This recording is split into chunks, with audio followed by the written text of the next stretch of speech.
اب ایک کام نوجوانوں کے لیے ہم آگے بڑھائیں اور آپ سوال کریں، صلی اللہ علیہ وآلہ وسلم کا ٹرانسلیشن کیا ہے انگلش میں؟ پیس بی اپون ہم. یہ صحیح ہے ٹرانسلیشن؟ 100% رانگ. یہ کس کی ذمہ داری ہے؟ یہ نوجوانوں کی ذمہ داری ہے کہ جب بھی انگلش میں لکھیں نہ ڈریں کہ آدھی لائن بڑھ جائے گی، لیکن صحیح ٹرانسلیشن لکھیں. ایبریویشن بھی نہ لکھیں، ایبریویشن بنائیں لیکن عادت ڈالیں. کلچر ایسے بنتا ہے. Peace be upon him translation ہے، جانتے ہیں کس چیز کا؟ صلی اللہ علیہ وسلم کا ترجمہ ہے یہ، وداؤٹ آل. صحیح ترجمہ ہوگا peace be upon him and his progeny. And his progeny اگر آپ نہیں لکھتے تو یہ گناہ کریں گے آج کے بعد.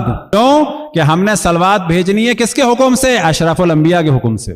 اشرف الانبیاء نے جو طریقہ بتایا اس کے مطابق بھیجنی ہے، نہ کہ بنو امیہ کے مطابق.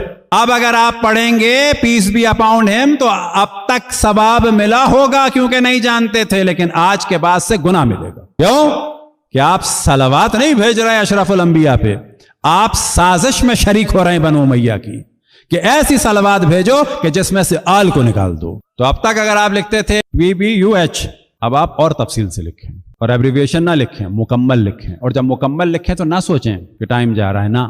جتنا آپ اس میں ٹائم لگا رہے ہیں نا، اگر 10 سیکنڈ لگا رہے ہیں، اللہ سبحانہ و تعالیٰ آپ کی 10 سال ممکن ہے عمر بڑھا دے. یہ آپ کی ذمہ داری ہے کہ آپ کی ویب سائٹ پر اور آپ کے مختلف پروگرامز میں اور آپ کی ایپ میں اب یہ مکمل ہونا چاہیے. Peace be upon him and his progeny. اسے کہتے ہیں اہل بیت علیہم الصلوۃ والسلام کے لیے کام. اور اگر اس پہ توجہ نہ ہو تو یہ ذمہ داری علماء کی توجہ دلائیں. علماء ہماری بھی بہت ساری جگہ ذمہ داری نہیں ہوتی، لیکن جب سمجھ میں آ جائے تو ہمارا کام ہے اس کو تحریک کی طریقے سے آگے بڑھائیں. اب آپ تصور کریں کہ اہل بیت کے ذکر کو مٹانے کے لیے کیا کیا کیا گیا.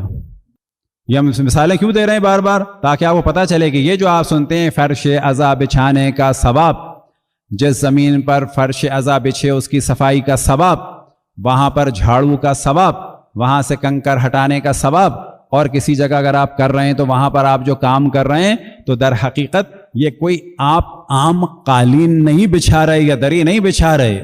یہ آپ رسول اللہ کے دین کو بچانے کے لیے اور رسول اللہ کے دین کو سمجھنے کے لیے جو اصل سورس ہے اس کے لیے کام کر رہے ہیں. اب جس نے بھی یہ قالین بچھایا اور جو بھی آ کے بیٹھا اور اس نے فقط اتنا ہی سمجھ لیا کہ پیس بی اپون ہم کافی نہیں ہے، اینڈ ہز پروجنی ضروری ہے. آپ جانتے ہیں ثواب کب تک ملے گا؟ جس نے یہ کام کیا ہے، جس نے سینٹر بنایا ہے، جس نے یہاں پہ چندہ دیا ہے، جس نے یہاں پر خدمت کی ہے. تو اب آپ کی ذمہ داری بڑھتی چلی جائے گی اور کوئی بڑا کام نہیں ہے.